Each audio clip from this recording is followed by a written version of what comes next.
Before I even precursor the video, I just want to show where I am right now. I'm currently at the Tesla dealership. I wanted the vibration of my dream car multiplied to go to and through me for this video because I feel like it's a real video and it's one that I watched a video just like this years ago and it pretty much saved my life. So I wanted to push that forward and take that video that I watched and essentially just apply my story to it. And hopefully there's a person out there who needs this video. This is for the ambitious person when it comes to moving out and dealing with living with their parents.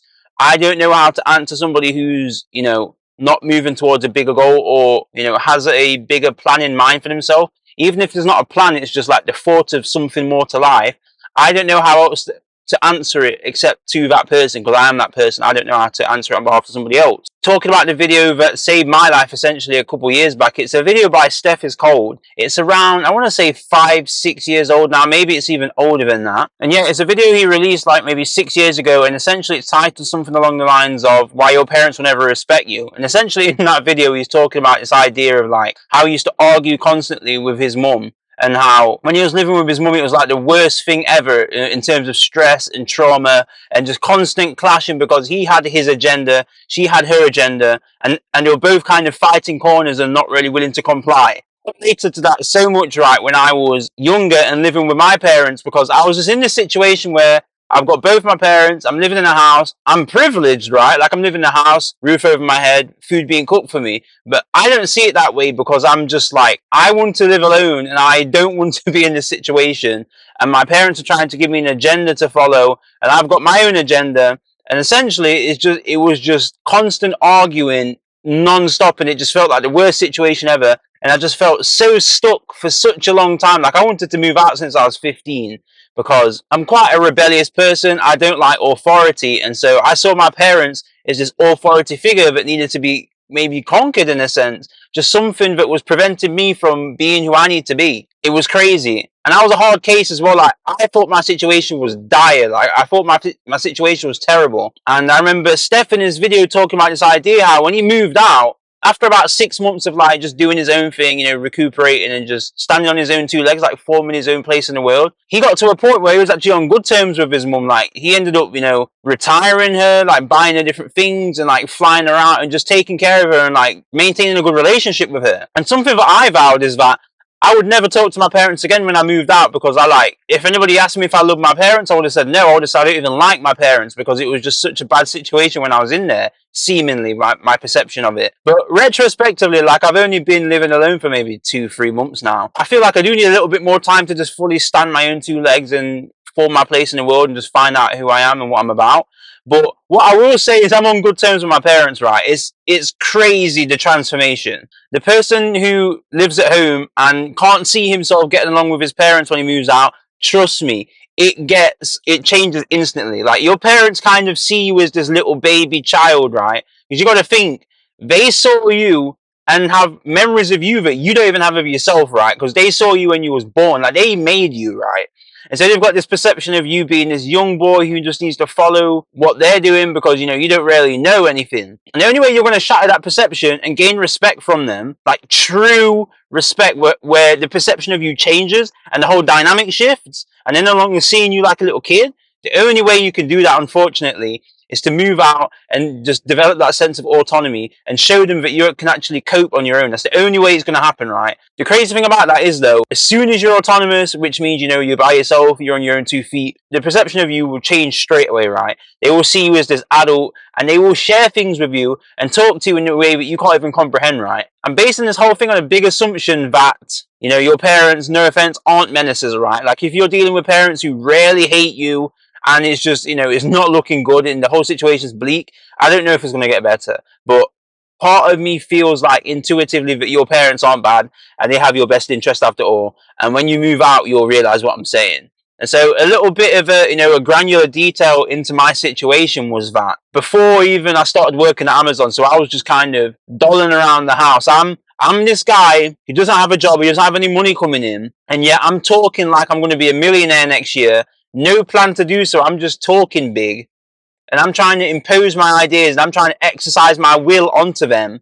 And then these are these two parents who are paying their bills. They work full time and we've got this kid who they gave birth to. They still seem like a child. He's not working. He's not, you know, he doesn't have any attempts at trying to develop that sense of autonomy, and he's here trying to call the shots. Can you imagine how they kind of just look at you like they don't take you seriously, and you kind of feel that? I know you're just too familiar with that sense of frustration between you and your parents because of that, you know, that conflict, and you know, the way you're going to stop arguing with them and just bickering and exercising your ego and just, you know what I'm saying, like making all these big claims and just talking about beliefs and just different things, trying to, you know, get them onto your way of thinking. The only way you're going to stop doing that and stop feeling the temptation to do that, you've just got to fill up your time with activity that's going to push you towards moving out. To be honest, like even when I started working 60-hour weeks, and then, you know, I went from being at home 24/7 to being gone all the time because I'm just working all the time, right? Even that shifted their perception of me because they're like, wait, this guy's serious. So maybe even just, you know, showing them that you're actually serious about what it is you're doing, maybe that will be enough. Like I went from doing that, I'm working 60-hour weeks, and on my day off, I'm making all the magic happen. I'm doing my chores. I'm meal prepping for the week. You know, I'm just making sure I'm good. I'm making sure everything's in place. I'm buying all the different things that I need to, you know, to successfully go through the week. I'm buying all my food. I'm food shopping. I'm getting my food from Ocado. I'm doing all these things and making sure all my ducks are in a row so I can go conquer the week come Monday. And even when they saw that, the perception of me changed. But, you know, that perception shift versus the perception shift when I actually went and moved out and they realized I was serious when I packed all my stuff and left and didn't come back for 2 weeks. Like, it's a shocker, right? First things first, you need to stop focusing on what you can't control. You cannot control your parents. You can't control really anyone, right? Never mind your parents. Like, it's a weird dynamic, but you know what I mean? And I know you get frustrated because you're trying to change them and you feel like deep down inside you can change them. And maybe you could, like, exercise your will to such an extent that you can actually change their opinion and mindset and worldview and beliefs through all of what they've done. Even before you was born, they lived their whole life before you was even born. You could exercise your will to an extent to where you can change their opinion. But can you imagine how much energy exertion that will be and how emotionally draining that will be to even come up with that end result? You may as well just focus on what you can control, which is your outputs. Your parents can't stop you from working 60-hour weeks. Nobody can stop you from working 6-hour weeks. Only you. Even back before I had my car, I used to go on the bus and do my 60-hour weeks. And that sucked because I was like, you know what? I went like hyper egotistical. I was like, you know what? I'm not going to take nothing from them. So I started cooking my own food, which my mum didn't like, right? She wanted me to eat her food and do her thing. She would never admit that. And I stopped taking lifts from them. I used to get in a heated argument with them. Bearing in mind, I'm this kid who's not working. I'm like 18, 19. I'm not working a job. I'm trying to exercise more. I'm trying to change their opinions. And then when it's all said and done, I then go to my parents and ask for a lift to go to my girlfriend's house, who's a 30-minute drive away, for free. So you can see the delusion in the worldview, and you know, you can see how the way of seeing things is not accurate. And maybe you can identify that a little bit. Maybe you don't really see things for how they actually are. But let me tell you one thing before I even go into any other different subtopic. The only way you're going to change the situation, unfortunately, is if you start working 60-hour weeks. 60-hour weeks. I was going to say 40-hour weeks. You have to work 60-hour weeks. I'm not even going to say in the past it was easier to get on your own 2 feet because I don't know. There's this whole idea that like a house was £20 back in the day. And then, you know, every old person who doesn't have 50 houses is an idiot. But at the same time, maybe the houses were £20 at one point in Los Angeles. But I'm pretty sure if the houses were £20 back then, the wage would have been like 1p a year, right? So there's always going to be that gap between complete autonomy and, you know, work and output. So, you know, I don't think it was that much easier back in the day. I always feel like you're going to have to put some work down to get what it is you truly want. And so, yeah, 60-hour weeks is what you're going to have to do. You're going to have to save up money and you're going to have to move out and get out onto your own 2 feet. I mean, you've got to do that anyway. And sorry, what I was going to say is, if you ignore this, it's not going to go away, unfortunately. I know certain personality types. I'm a red personality type. So although I wasn't born ambitious, as soon as I realized who I am and I became self-aware and I realized, wait, I've got a lot of energy inside me and I've got a lot of grit and I've got a lot of like willpower. So I can kind of, if I just develop these natural tendencies of mine, I'm going to be unstoppable. Not everybody's like that, okay? I talked about the 4 personality types in one of my other videos, and essentially, most people are a green personality type. So they kind of approach life passively, and they might have a tendency to ignore problems and kind of brush things under the rug and push it off. And let me say to you right here, right now, earnestly, if you push this off, it's never going to go away. Like I said, I wanted to move out at 15 years old. And so, you know, for 3, 4 years, I was just in this state of delusion, bad feelings, and like depression, if you like, because I was focused so much on things I couldn't control. I kind of built a habit out of it. So I was in this reality where I was just perpetually stuck, right? And nothing could change. And every day I'd wake up, everything's the same. I'm having the same negative thoughts. I'm having the same arguments with my parents. Like, it's hilarious if it was to record all of the arguments I had with my parents. Like, you'd literally struggle to differentiate them because they all sounded the same. And so you've got to tackle this, and you've got to start getting clear on not what you don't want. You've got to start really getting clear on what you want. And I'm always going to be an advocate for manifestation because it's one of the most powerful things you can do.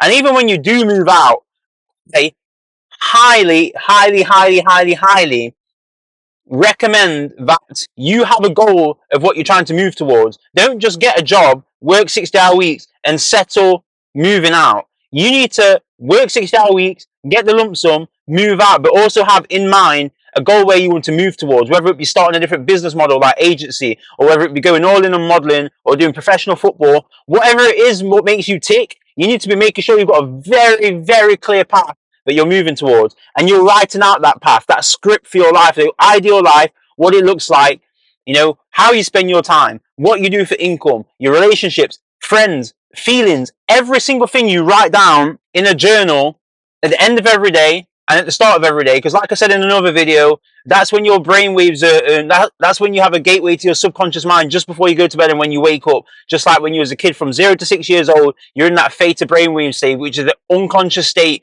where, you know, everything that goes straight to your basal ganglia, which is essentially your unconscious mind, right, is a part of your brain where all the unconscious activities are stored. So you need to be having a bigger picture for your life, even when you do move out, or you're going to be completely stuck in the day-to-day minutiae of life. So, you know, doing the chores, cleaning the car, buying food, watching TV, all that minutiae is going to bog you down, right? And you also need to be exercising your willpower. I can't stress enough, the only difference between poor and rich people is willpower. If you want to see the really big distinction, poor people, like homeless people, don't have any willpower. That's why they're on the floor, because they don't have any will. To such an extent, they're just completely given up and in a state of apathy. If you've read the book David Hawkins' Power versus Force and Frederick Dodson's Levels of Energy, you're going to learn about the different vibrational energies. And apathy is literally the lowest energy you can get. I've given up. That is willpower completely out the window, right? A successful person, somebody who's running an organization and they've got big things going on day to day, they're handling their personal life and they're handling their business life. They have got big stores of willpower. It's the only difference between poor and rich. It's the biggest factor. It's the biggest difference. And ever since I started developing my willpower, everything's changed, right? My output has completely changed. I remember being 16 years old, watching SpongeBob, eating pizza, playing Pokemon. I had no willpower, right? None. I couldn't get through the day. It's weird. I had that much pleasure in my life, but I had so little willpower. I couldn't even move off the sofa, right? I couldn't even, when my DS would run out of battery, I had so little willpower, I couldn't even go and plug it in because I just couldn't be arsed, right?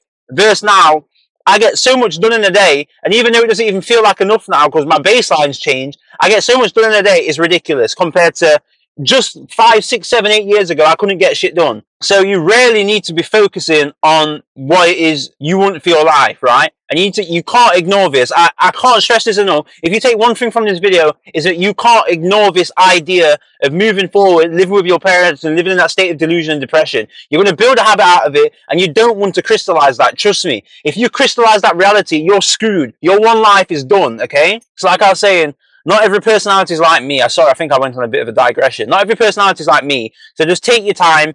Maybe look to people who are successful, who are like your personality. If you take more of a passive approach to life and you're not as hard-boiled as I am, it's fine. You can still make it work. There's still successful people who are the green personality type who take a little bit more of a passive approach to life. One person who I'm thinking of is Mike Thurston. Like, he's definitely more of a green personality type. He's not as headstrong like, say, someone like me or like Steve Jobs was. You can definitely make it work even if you're not like a hothead, right? Just make it work and just honestly don't throw this under the rug, because I believe in you. You can pull this off. Trust me. I pulled this off. And like I said, the more you ignore this, the worse it gets. So you really just got to tackle this. If anything, this is your sign to really just start going ahead and tackling this. And literally, if you need any help, whenever you see this video, 5 years from now, 6 years from now, 2 years from now, maybe you'll see it next week and it resonates with you. Whenever, if you're actually struggling with it, just message me and I'll give you the complete blueprint on how to like change your life, because, you know, this is something I'm passionate about. And I wish I had somebody helping me and somebody telling me how to like maneuver this whole situation. Because I kind of had to go through it blind, right? And just go through all that pain and all that resistance. Like even when I was working my job at the start, I remember having so many negative thoughts just from being at home. Like for the first month, I didn't even think I'd be able to I didn't even think I'd be able to work the job because there's so many negative thoughts. Like I just felt like leaving, right? And felt like quitting and just going back to my baseline. But that's just resistance, and you need to push past that. Trial by fire is this idea of just going through the thing what's painful to come out on the other side as somebody who's completely transformed, right? So, I believe in you. You can make this shit happen. I think it's all about perspective as well, because I know primarily how depressing it can be to, be in that situation, but imagine some people. I know it's hard to even empathize with somebody who's not in your near situation. I've read a lot of psychology books, so I do understand that. But just try for a second, at least for a second, to just imagine somebody who's in like a third world country who have no shot, right? For like not even being negative, it's gonna take a miracle for them to even have a chance at a good life, because they live in some third world country where there's war going on, right? And they will get like £10 a week, and even that's being generous. They'll get like £10 a week going to work, and they just can't get out of that poverty cycle, right? Or even some people who maybe they live in a first world country like England, but they're in a poverty family, so they've got family members around them who are so toxic, and it's so much harder to get out of it because they're literally trying to grab you down. Like they've got parents who are actually trying to grab them down, and maybe that is you. I'm not pooing on that situation. Like it's still possible for you. All things are possible. Third world country guy, all things are possible, right? But I'm just trying to give the person who's in a situation like how I was perspective, right? That's all it is. But yeah, let me give you a little bit of hope on the other side. Trust me, doing the thing that you actually don't want to do is the most rewarding thing in life. Because when you start doing something that you don't want to do, then realize you can actually do this, and as a result, you start to change and become stronger. Like how when you exercise in the gym, the muscle tears, but it's built back stronger. And so you go through this situation, maybe working 6-hour weeks for 5 months straight, and it sucks, but over time, you find your own way to deal with it, and you actually find pleasure out of that suffering. It gets better, right? So trust me, autonomy is freedom. And I want to touch on the idea of driving a car as well, because if you can't drive a car, even maybe you're really young, you're 16, you can't drive, and so you're in a situation with your parents where you're literally just stuck. Like you've got to rely on your parents. Bus. If you're anything like me and you think you're too good to take the bus, like how I used to when I was 15, I didn't want to take the bus because I didn't want to be seen on there because I thought that was shameful and embarrassing. Bus, okay? There's nothing more humbling. There's no better thing for your ego to go jump on the bus and do that and just make fun out of it, right? Because you're going to look back at this in 5 years when you're in a situation what's a lot more favorable and you're chilling, and you're just going to look back at this situation and laugh, because it literally, that's all it is. I look back at this situation, having only moved out like 2 months ago, and I just laugh at the younger me who lacked that awareness, which would, if I had it, would have made the whole situation just a whole joke. Because it really isn't that serious, man. Nothing's that serious. You get one life, and I'm trying to argue about beliefs with the people who created me. Like, come on, man. It gets better. Even now, driving was a different story in itself for me. Like it took me like 2 years to learn how to drive because I was driving through COVID, right? And this is something that I haven't even got over. Like I've been driving for over a year and a half now, and every day, not every day, but like not even most days, but sometimes, and for the most part, I'll get in the car, and sometimes that thought of like what I had to go through to even drive, like something like that, is just insane, and then overwhelming feelings of gratitude just flow through me, right? Because autonomy is freedom. That's all what we're striving for as a human race, It's just strive towards autonomy. Why do you want to move out? So you can be independent. Why do you want to have your own car? So you can be independent. It's just independence for, at least for me anyway. I can't speak on all mankind, but for me, it's independence. I want to be financially free, so I don't have to have a boss telling me what to do ever. So I can buy all the things that I want without any restriction of how I want to express myself in this life. I want to have a dream laptop what costs £7,000, a MacBook Pro 16-inch, what's black, with 128 gig RAM, with 8 terabyte storage. So it's just fast as hell. It looks absolutely gorgeous, and it's something that you can't even fake. I want the things out of life that you can't fake. You can fake a Mercedes, you can fake a BMW, you can fake a detached house, you can just work for 2 years and just finance all of that. You can't really finance a Lamborghini on a normal job. You can't finance, like, you just can't do it. And that's the things I want out of life, just the things that you can't fake. Because that's a true expression of a life well lived, in my opinion. So autonomy and independence is freedom, in my opinion. The hilarious thing is as well, one more thing. The hilarious thing is as well is that, you know, when you move out, you actually realize that you're actually kind of similar to your parents. Maybe one more than the other. Like with me, I'm grateful that my mum is so, I like, this was a point of tension for me and my mum, but retrospectively, I'm grateful that my mum was so hard-headed and read with her personality type, just someone who strives, is constantly moving towards a mission, and is really, really strong and dogmatic on her beliefs, because all of that was passed down to me. Like when I was younger, I used to be stuck to my mum like a magnet, right? This is why I used to get made fun of by my dad and my siblings, my brothers, right? Because I literally just couldn't be separated from my mum. I was just obsessed with her, right? I just used to admire who she was, because, you know, she was so headstrong and she knew exactly what she needed to do. She'd never get overwhelmed, very task orientated. You know, she literally had her own business as well. Like, let's not get into that. She literally had her own business catering.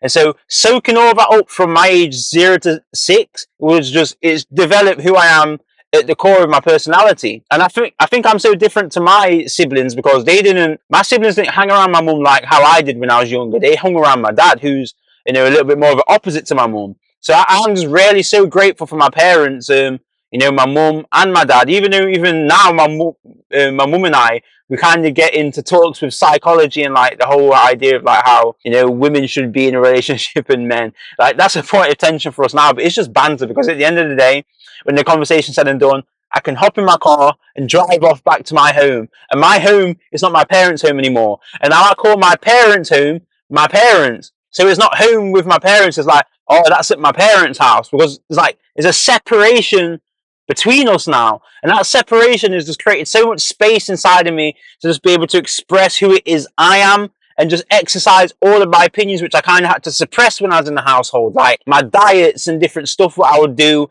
and my financial habits. I can just create my environment exactly how I want it to be without having to force my will onto other people. I don't even need to do that anymore. I can kind of just spread things out in my sphere, and it's fine. Even in my car, like my car, if you was to come into here, you'd think it's a mess. But everything is where I need it to be, because, you know, that's independence. This is my stuff.